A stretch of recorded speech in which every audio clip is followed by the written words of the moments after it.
सारं सकाळपासून गेलो होतं लेकरू, झाला का सारा फवारा, झाला मारायचा, सारं ऊन घेतलं लेकरानं डोक्यावर, अजून तुकडा नाही, पाणी नाही पटला. अगं शांती, मग शेतकऱ्याचं जीवनच असं आहे. अगं लय घाम गावा लागतो शेतकऱ्याला, तेव्हा कुठं ते रानात दिसत. आणि मी बी तेच काम केलेलं आहे बाई. हाय सारं झालं फवारा मारून. आता लय थकलो, आता ना पोटाला भूक लागली. आधी जेवण बिवण करीतो.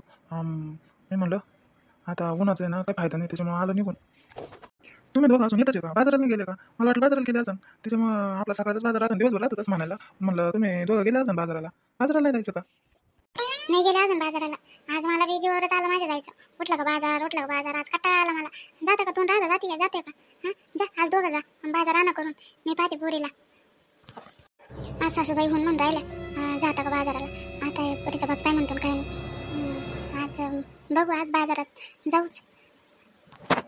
हा हा हा आई, जातो आम्ही दोघं बाजाराला. जातो ना, पोरीला पाहता ना तुम्ही, जातो. तुम्हाला कटा आला दर बाजाराला, तुम्ही ते वजे वागू वागू पर थकून जात असतात. जातो आम्ही दोघंच. हा अगं राधा, मला अजून जेवण करायचं, तोंडात पदायचे, लय उशीर होईन. जाऊ दे ना, आईला आणि बाबाला जाऊ दे ना, लय उशीर होईन. अजून नाही पटलं तुकडा नाही, कधी आवरायचं, कधी जायचं? नाही आवरण ना, पटकन आवरण. जेवायला तरी तुम्हाला किती उशीर लागतो. आपला एवढा एवढा तुकडा खाता, मला लय उशीर लागन, मला लय उशीर लागन. आई दरवेळेस कदरून जाते, म्हातारा माणूस आहे म्हणून राहिलं तर जाऊ ना दोघं. चला, मी तुम्हाला गरम गरम पिठलं हात येते. चला, गरम गरम पिठलं खावा आणि तोंड हात पाय धुवून लगेच जाऊ. पोरगी झोपलेली आहे, तर आई बसता. अरे काय शांती, ती पोरगी राहीन का तुझ्या पैसे? कशाला तू त्यांना म्हणून राहिली जाय, तिला करू एवढं एवढं कसं राहीन आई बिगर? आणि त्यांना तिला पाठ राहिली राहा झालं तू. तुला अक्कल बिक्कल आहे का नाही? काय अक्कल विकून खाल्ली तू? तुला काही बी कसं बी काय सुसू राहिलं? अहो, त्यांना बी कळू ना, मागायला किती आग लागली. त्यांना वाटत आमच्या नवरे लय कमी त्या कुठं जाते एवढे पैसे. कळू द्या जरा, बाजारात गेल्याशिवाय कळत नाही. ही बी बोलून दाखवत नाही, करायला चुकत नाही. ही बी लय बेकार आहे. तुम्हाला काय वाटत एवढी शांती का? एवढं ना ते शीतल ना भाडा भाडा बोलत, ही ना मुकी मुकी आतला घोडा मारी ती. तुम्हाला नाही कळत, कळू द्या ना तिला बी. ते बी खरं आहे बा तुझं, बरोबर आहे. केल्याशिवाय बी कळत नाही माणसाला. त्यांना वाटतं आमच्या नवरीला कमी त्या, आपली गोष्ट कुठं काय कोणाला दिसत आहे. जसं आपण कोणाला वाटून देऊ राहिलो, जाऊ दे पाहू दोन्हीकडून दोघं आपण ती पोरगी. कळू दे त्यांना बी. एक दिवस त्या शीतलला बी पाठवायचं आणि त्यांना कळण घरात काय लागत आणि काय नाही. ज्याचं सगळं त्यालाच कळतं. बरोबर बरोबर केलं शांती, बरोबर बरोबर बरोबर केलं. अहो, मी काय म्हणत होते, ते सोनीच्या घरून फोन आला होता, सोनीच्या सासूचा. ते म्हणत होते बाई, काय ते लग्नाच्या आधी काय करते ते हा प्री वेडिंग का बिल्डिंग काय करायचं ते करायचं होतं. म्हणजे ना सोनी आणि जावई जाणार आहे कुठंतरी बाहेर ते फोटो काढायला, ते प्री वेडिंग करायला. मग काय म्हणू त्यांना?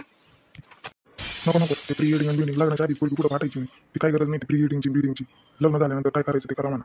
म्हणे सोनीची सासू म्हणत होती अजिबात नाही जमणार, ती अजिबात नाही करायचं ते काही. पोरगी लग्नाच्या आधी कुठंच नाही पाठवायची.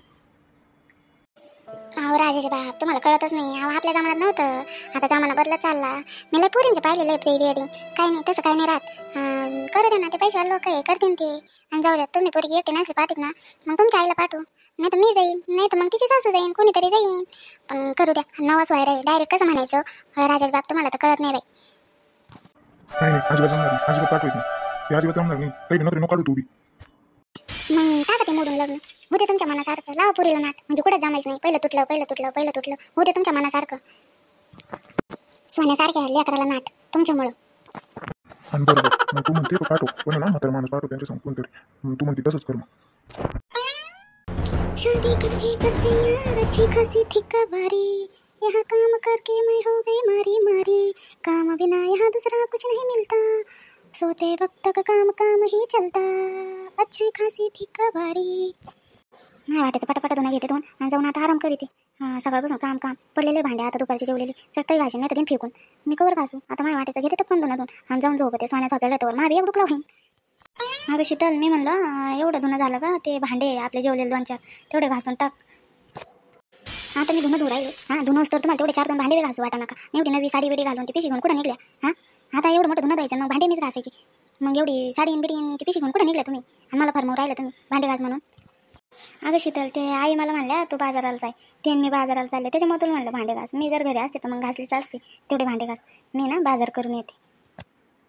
मोठी सोन. आता काही बाजाराला जायला या म्हातारीला काय रोग उठला होता का? घरचे काम तिने केले नसते का? आता मी धुणं धुतलं, तिने भांडे घासले असते. मग या म्हातारीला रोग आला होता बाजाराला जायला, तिला दिला आता बाजाराला काढून. ही बी घेऊन बसन पुरगी. आता मी करीते मोल करणे, धुणं धुई, भांडे घास, घर झाड, फाडच्या पूस. जशी म्हातारीला मोठी सोन, काही म्हातारीच्या सारणावर काही उड्या घेणार आहे काय उडी टाकणार म्हातारीच्या सारणात. नुसती मोठी सोन. म्हातारी तू जवळ जेवण आहे ना तवर कर तू आहे मनासारखं कर तू. पण याला तू म्हातारी झाली ना तर आहे ना तुला मोठ्या सोनात काढून देईन.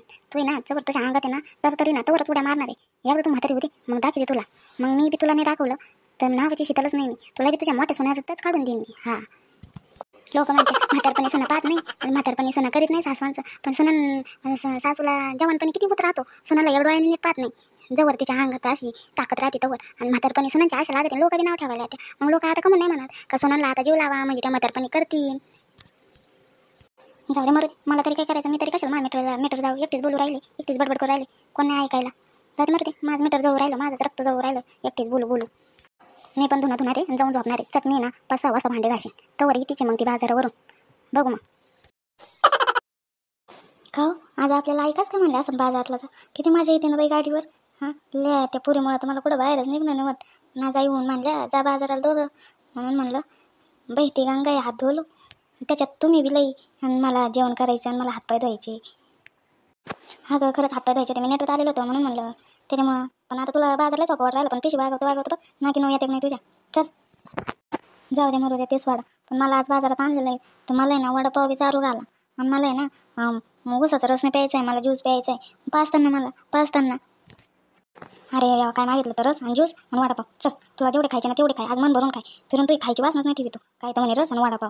चल काय हो पण आईने किती पैसे दिले बाजाराला. माझे पैसे नाही दिले बाई, तुमचे पैसे दिले बाजाराला. पैसे माझ्यावर भरोसा नाही काय माहिती आईला. नाही अगं तुला सवय नाही त्याच्यामुळे पैसे हरवशीन गिरवशीन त्याच्यामुळे माझ्याकडे दिले. दुसरं काय नाही. राधा झाला बाजार. चल आता लय उशीर झाला. चल आई वाट पाहत असं लय बडबड करीन. लय वेळ लावला तू. चहा आता तुला वडापाव बी चारला आणि गार बीच पाजलं. आता चल बरं आवर. हो दीदीचे पप्पा तुम्ही रस बी पाजला मला आणि वडापाव बी चारू घातला. आज लय मजा आली बाजाराला. आता ना दर आठवड्याला आपणच येत जाऊ बाजाराला.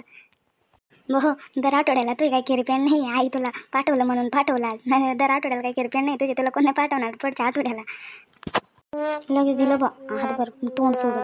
आता येत जाऊ महिन्यातून एखाद्या बाजाराला. तुला पाहिजेच आहे रस बीस. हो दीदीच पप्पा मी काय म्हणते उन्हाळा आहे वर टाक्यांमध्ये पाणी नाही जात. मोटरे पाणी नाही उडत उन्हाळ्यामुळं. आपण आहे ना एक आहे ना 200 लिटरची टाकी घेऊन ना तिथं टाकीच दुकान आहे. चला ना अगं आई बोला ना म्हणून सगळ्या पैशाची नासधूस करून आणली आणि सगळे पैसे नासून आले. तुला अक्कल आहे का नाही. नाही म्हणत मी काही कुठं माझ्यासाठी काही नेऊ राहिले का. सगळ्यांच्यासाठीच विचार करून राहिले मी. चला ना हो दादा ही टाकी केवढ्याची आहे. ही लहान मी 200 लिटरची केवढ्याची ही टाकी. ही का ताई ही टाकी 1000 रुपयाची. 1000 रुपयाची काय भाऊ एवढ्या लहान टाकीचे 1000 रुपये म्हणून राहिले. मग ते मोठ्या टाकीचे तुम्ही डायरेक्ट 10,000च मानतात. आम्हाला घ्यायचं बोला तुम्हाला ऐकायचं नाही. हा ताई आम्ही कायलाच बसलेला आहे. तुम्हाला कितीपर्यंत परवडा ते सांगा तुम्ही. आम्हाला परवडलं तर देऊ. भाऊ तुम्ही बोला तुम्हाला कितीपर्यंत पाहिजे. भाऊ तुला एक सांगू का 500 रुपयात टाकी देऊन टाक. तो बी मोकळा नाही मी मोकळा. आम्हाला लय उशीर राहिला. द्यायची असली सांग नाही तर चाललो आम्ही. हां भाऊ थांबा घेऊन जा 500 रुपये द्या घेऊन जा काय म्हणणार नाही. काय एका गिरायकाला दिल्याने काय मी काय कमी नाही होणार. घेऊन जा. थांबा ना ते म्हणून राहिला ना घेऊन जा. लगेच तुम्ही पण निघले. थांबा घ्या त्यांनी दिली 500 रुपये. घ्या आता कशी न्यायची एवढी मोठी टाकी. तू सांग राधा तुला अक्कल नाही. एवढी मोठी गाडी आहे का. हां आता कशी घ्यायची कसं घेऊन बसायचं. अहो काही नाही टाकी पुढे राहीन आणि मी मागं बाजार घेऊन बसते. तुम्ही लय आडून पडा. चला एकदा गाडी तर काढा बाजारातून बाहेर निघून. मग तुम्हाला सांगते मी एवढं आडून नका पडू मी असल्यावर. लय खुश होणार आई म्हणतील राधाला सगळ्यांची काळजी आहे. पाण्यासाठी पैसे वाचवून एक टाकी घेऊन आली. आई आता लय खुश होते माझी. तर आता मला लय शाबासकी भेटणार आहे. माझी पाठ थोपटते. हां चला बरं राधा आज तू लय भारी काम केलं. ही बाई आहे ना स्वतःचे हाल करते आणि दुसऱ्याचे हाल करते. आता फिरून आहे ना कधीच नाही येणार हिच्या समोर बाजाराला. लय वाईट दिला राधा लय उशीर गेला. नाही बाजार माग होता काय का उशीर भरला बाजार. हां लय उशीर गेला. पैसे पुरले का. आई पैसे बी पुरले आणि मी आपल्याला ना एक टाकी आणली. ते ना का वर पाण्याचं टाक्यात उन्हाळा असल्यामुळं त्याच्यामुळे मला खालच्या खाली भरता येईल टाकी म्हणून एक टाकी आणली मी. पैसे उरले होते त्याचे. काय टाकी आणली कशाला आणली. काय गरज होती टाकीची. तुला काय गरज पडली टाकी. तुला कोण सांगितलं होतं. तुला बाजार करायला सांगितलं होतं तेवढंच करायचं ना. हां तुला टाकीच्या आणि टुकीच्या पंचायती करायचं कोण सांगितलं होतं. टाकी अजिबात करायची आणायची नाही. पाणी वर चढत नाही म्हणून मी म्हणलं खालच्या खाली भरता येईल पाणी म्हणून मी टाकी आणली. तुम्हालाच बोलू राहिला. जाय तिथं नको उघडत बसू. तू बाजार बिजार भर जाय. पण तुला कोणी टाकीचं कारस्थान करायला नाही सांगितलं. टाकी आणायची नाही सांगितली. कशाला आणली तू टाकी. आणि झोपी वर थोबाड केलं चाललं टाकी वडीत वडीत कशाला आणली ती टाकी तुलाही अक्कल नाही का जाय राहता तो बाजार फ्रीजमध्ये ठेवून दे नोट कशी तर तुम्ही घरातल्या कामावर आणि तुम्ही सगळे इथंच थांबा तुम्ही दोघी जा घरात बरं बरं असंच पाहिजे त्या मोठ्या नाकाने टाकी आणली आणि मग कसं झालं हां मग गेली रडत त्या मोठ्यापणाने गेली ती बाजाराला असंच पाहिजे हा बाई एवढी कोण बोलली तू राहताला अगं तिने पाण्यासाठी आणली होती टाकी आणि तिलाच बोलू घेतलं हां या पण सारख्या सुनाने पैसे चोरले असते तर तिने त्या पैशाची टाकी आणली तिला किती बोलली तू काय झालं नेमकं टाकी पाहून तू मस्त सरकलं अरे तुम्ही टीव्ही मोबाईल पाहता नेमकं काय पाहता त्या टीव्ही मोबाईलमध्ये पाहू राहिलं का ते कुठं झालं हां त्या बायानी नवऱ्याला मारून टाकलं त्याचे तुकडे केले आणि अशाच पाण्याच्या टाकीमध्ये तिने ते तुकडे टाकले आणि त्याच्यावर सिमेंट वाळू टाकली तुम्हाला आकली आहे का नाही का नुसतेच मोबाईल आणि टीव्ही पाहता का तुम्हाला मेंदू नाही हां कळत नाही का तुम्हाला हां ती टाकी पाहून मला लगेच ध्यान झालं मी ते टीव्हीत पाहिलं होतं अरे आई सगळ्या बाई एकसारख्या नसत्या अरे सगळ्या सारख्या नसत्या 100तून एखाद्या असते मग काही तू एक बायाच्या दोष सगळ्याच बाया तशा असतात का एक बाया तशी असली म्हणून तुला वाटतं सगळ्या तशाच असत्या का अरे राजाला किती दिवस लेकरू बाळ नव्हतं तरी ती राहिली हां सगळ्या सारख्या नसत्या तू त्या टी व्हीमध्ये पाहून तेच डोक्यात भूत बसलं का हां अरे हे पोरगी आहे अरे सगळ्या तशा नसत्या बाबा तू असं काही डोक्यात घेऊन नको बसू काही नाही बाबा तिला 20 वर्षाची पोरगी होती तिने नाही विचार केला ते टीव्हीत पाहिल्यापासून माझ्या नुसतं डोक्यात तेच फिरतं माझ्या नुसतं डोक्यात तेवढंच ते किती चांगला नवरा होता तिचा किती एक ना सुबाना घरी दारी किती चांगलं होतं ते पाहिल्यापासून माझ्या ते डोक्यात फिरत हे टाके बिके आणू नका बाबा मग मोठ्या टाकेवर जाईन म्हणा कसं बी निघून अगं शांती सगळ्या सारख्या राहत्या का हां तू एक बाई सगळ्या बायांना तू कशीच म्हणते का सगळ्यांनी राहत हां बाई लक्ष्मीचं रूपला राहतो सगळ्यांनाच म्हणून तर जमन का हां अगं असं नाही तू जास्त डोक्यात घेऊन बसली ना त्याच्यामुळे तुला तसं उडायला डोक्यातून काढून टाक 100तून एखादा असतं असं हां आणि आपल्या सोनालाही लक्ष्मी आहे त्या बोलत्यांना वाडा मलाही चांगले हे मनातून काढ नाही तर होते तुला गोळ्या चालू बरं का हाय तू ना टी व्ही मोबाईल ना थोडे दिवस पाहू नको तुझ्या डोक्यात तेवढंच फिरतं त्याच्यामुळे तू तेवढंच बोलती तू अजिबात टी व्ही मोबाईल पाहू नको हां तुझ्या ना डोक्यावर परिणाम होईल अजय तुला बारीक विचार करीती आता सगळं तो डोक्यातून काढून टाक आणि हस बरं आई आता हस बरं हां विचार नको करू तू ना पोरा लेकरा बात खेळायचा टीव्ही मोबाईल अजिबात पाहत नको तू हस बरं आई हस ना